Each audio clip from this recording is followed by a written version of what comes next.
certain district will be in touch. Any other public comment at this time?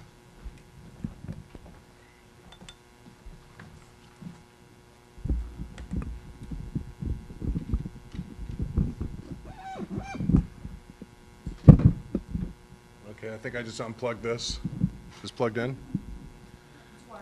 Okay, so I'm here to report to people that are attending, not to the school board or members of the administration or the district. The school board in April had, the school district in April had a retreat, their April retreat. And at the retreat, they invited a serious person to present his ideas. It was sort of an informal presentation of his ideas, and he presented these ideas for almost an hour to the school board and the district attendees. I call him a serious person because this man is taken very seriously by the school district, and proof can be seen in the fact that the school board entertained him for that long during their retreat. And the man I'm referring to, the serious man, is John Gooding. He's a political power broker in town, and he told the attendees at the retreat that the function of education is to provide corporations with compliant workers. And he's concerned that the school district here is not doing a good job making workers for the corporations. And he said that he was concerned that they can't add up a column of figures, the graduating seniors from the high school, and that corporations need more competent workers. And that's the charge of this district, and that's the charge of public education in general, is to provide corporations with compliant workers. That's taken very seriously by the school board here and by the district, and that's something that they listen to very intently. But I take issue with that. I'm a parent.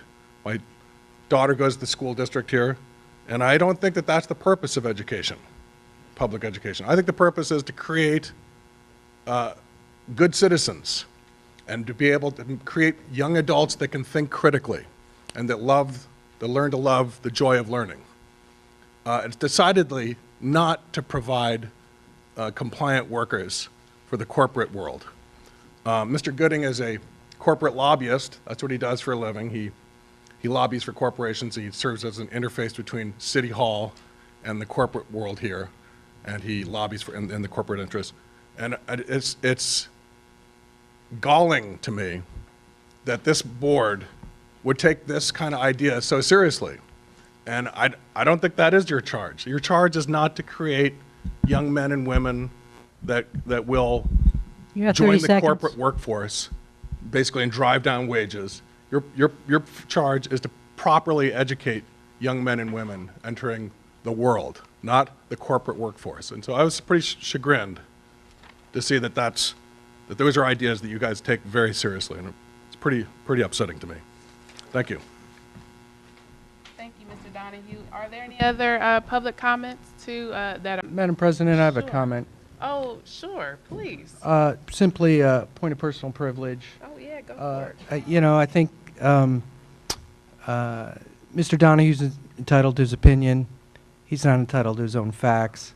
This board is engaged in one of the most progressive education reforms in the country in trying to build a full-service community school district that provides wraparound services to all of our students in terms of health care, after-school programs, a college prep curriculum with a technology thrust.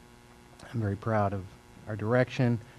I'm very proud of the way that we're trying to address poverty head-on and the other challenges that our district faces. And Mr. Donahue is just simply uninformed about the complexity of education debates in this country. There is a corporate reform agenda in this country. This district is not pursuing it. This district is pursuing an equity-based reform and one that addresses poverty. And that's what, if Mr. Donahue knew anything, he'd know that full-service community schools are squarely in the in the camp of equity reformers, and I'm proud that this district is very much part of that. Shared statement. Thank you very much.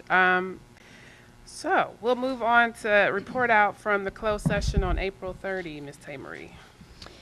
There were two items in closed session on April 30th. The first one was discussion of public employee appointment of a project manager, and no actions were taken. The second item was public employee appointment of the superintendent, and the board discussed the employment of a superintendent, and no actions were taken. This closed session was to be continued on May 5th, and as it turns out, the May 5th meeting was canceled. Thank you. We'll now move on to item I, presentation of Measure AA. We do have a guest here. So is there a public comment on item E? Yes. That would be a new one on me. Do we normally do that? Report out from a closed session on April 30? There's no public comment on that. There's no public comment. No, there's no public comment. So we have presentation on Measure AA. We do have a guest in the audience. Please come on up. Thank you. President Dice? Sure, help me out, correct I me think if- we need to address item F. Oh, I think we as did well. 7. I'm sorry. I'm so flabbergasted at this point. I apologize. Thank you. So stay there, don't go far. Item F. Okay. The board met in closed session on May 7th to discuss the appointment of a superintendent, and no actions were taken. Thank you for capturing that. I appreciate that. Thank you, Dr. Sugiyama. So, as we move on to item G, and so the answer is no. The answer is no. So, on item presentation of on Measure AA, thank you. Thank you.